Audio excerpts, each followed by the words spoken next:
আজকে লাউ পাতা আর কচু পাতা দিয়ে চিংড়ি মাছ দিয়ে ভর্তা করলাম। আসসালামু আলাইকুম everyone, welcome back to my channel. সবাই কেমন আছেন? আশা করি সবাই ভালো আছেন। সকালবেলা আমার শ্বশুর বাজার থেকে শাকসবজি নিয়ে চলে এসেছে। আমি বাজারগুলো সব ব্যাগ থেকে বের করে নিলাম।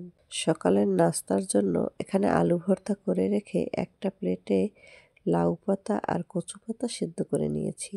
আর কিছু চিংড়ি মাছ তেলে ভেজে নিয়েছি। ধইন্যাপাতা, শুকনো মরিচ, পেঁয়াজ, রসুন দিয়ে এবার ভর্তা করে নেব।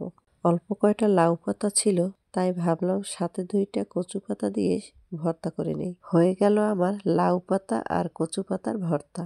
ভর্তাটা কিন্তু খেতে অনেক মজা হয়েছিল। এদিকে আমার শ্বশুর গাছে সার দিতেছিল। আমার মেয়ে তার দাদার সাথে সাথে ঘুরে ঘুরে দেখছে। দেখতে দেখতে গাছের একটা বেগুন ছেঁড়ার জন্য টানাটানি শুরু করে দিয়েছে। এই বেগুনটা আমার শাশুড়ি গাছে বীজ রাখার জন্য রেখেছে। কোনো মতে ওখান থেকে ছাড়িয়ে নিয়ে আসলাম। বাহিরে আনার পর ভিতরে ঢোকার জন্য খুব উকিঝুঁকি মারছে। যাই হোক, এদিকে আমি দুপুরের রান্না করে নিচ্ছি। লাউ রান্না করে রেখে লাউ শাক রান্না করছি আর মাছ ভাজি করে নিচ্ছি।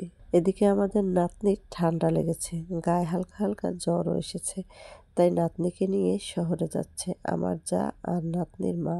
এখন সব জায়গায় বাচ্চা কাচ্চা অসুস্থ হয়ে পড়ছে। আপনারা সবাই আপনাদের বাচ্চাদেরকে সাবধানে রাখবেন। আমার আজকের ভিডিওটি আপনাদের কাছে কেমন লেগেছে অবশ্যই কমেন্টে জানাবেন। আর আমার ভিডিও যদি আপনাদের ভালো লেগে থাকে বেশি করে লাইক এবং কমেন্ট করবেন। আর আমার চ্যানেলে যারা নতুন অবশ্যই চ্যানেলটিকে সাবস্ক্রাইব করে রাখবেন। ভালো থাকবেন, সুস্থ থাকবেন। আল্লাহ হাফেজ।